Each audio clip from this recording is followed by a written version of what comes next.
My project is based on debunking myths about cancer.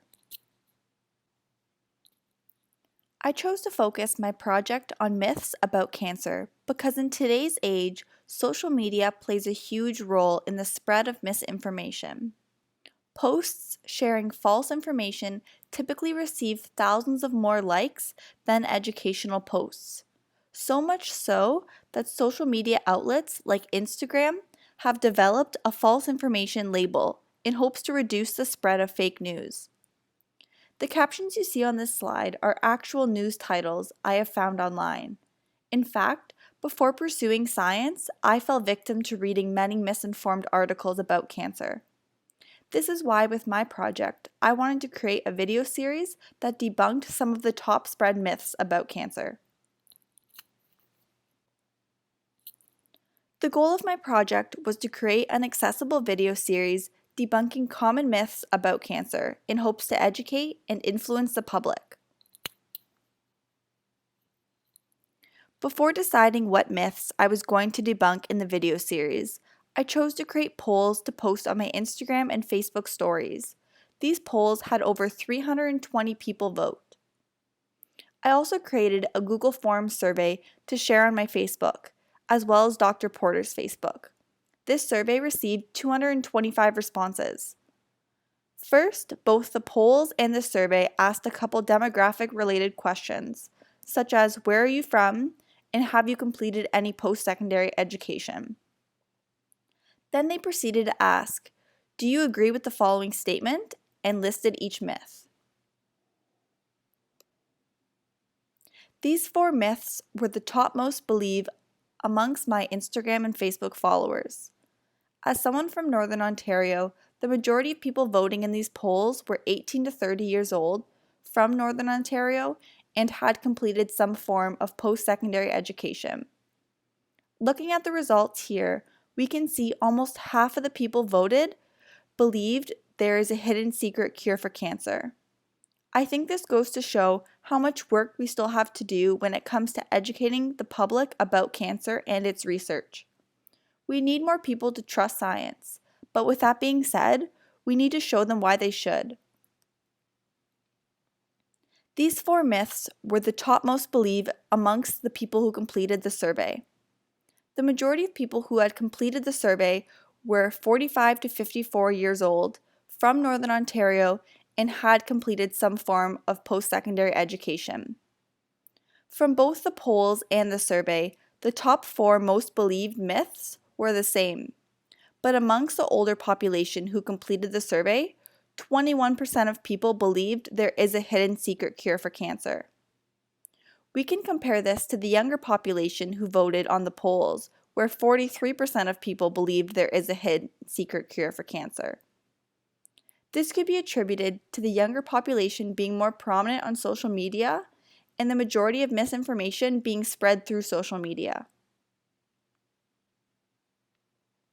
I chose to complete videos for 3 myths in this project, which will each have their own episode.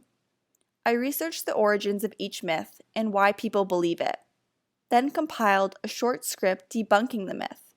Each video is animated with a voiceover of myself speaking. The video series will be on the WeSpark YouTube page and is called Education for Cures. I will now present my first video episode, A Hidden Secret Cure for Cancer.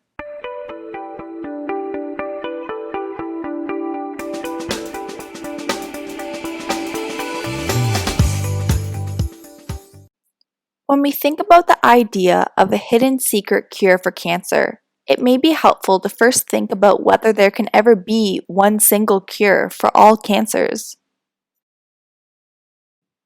The simple answer is no, because cancer in and of itself is very diverse and incorporates over 100 diseases. Think of the cancers you have heard of: breast cancer, prostate cancer, brain cancer, leukemia, the list goes on. These are all different diseases that we put under this one umbrella. But this isn't to say that we will never be able to cure cancer. In fact, there are many people that are cured, but there will never be one single cure. Now, why are cures taking so long? Lack of funding certainly plays a role, but scientific studies to determine the safety and effectiveness of new cancer treatments just take time. Unfortunately, this and the spread of misinformation has led to the skepticism that effective treatments are being blocked. Think about it. Researchers are motivated by truth and motivated by a potential Nobel Prize for finding something incredible. The conspiracy theory is that Big Pharma is hiding the cure so that they can maintain a profit. Claims are made that this is because treatments like chemotherapy are so profitable that drug manufacturers would lose money by curing cancer. And we must not forget, scientists, medical doctors, and owners of drug companies all can get cancer. Which leads us to wonder, if there was a cure and someone knew about it, why would medical doctors and experts in the field not use this conspiracy cure when their own child gets diagnosed? This kind of silence would be unimaginable. Not to mention, it wouldn't be more profitable for them to hide the cure. Big pharmaceutical companies invest billions in the development of new drugs. If one of them found a magic cure for cancer, they would want to claim those expenses back. Our goal is to one day stop the suffering caused by cancer, and this won't be because of some miracle drug or because a secret cure was revealed. This will be because thousands of people all over the world are working together to find new cures. And by educating one another on myths and about cancer, we hope to increase the funding and resources for cancer research.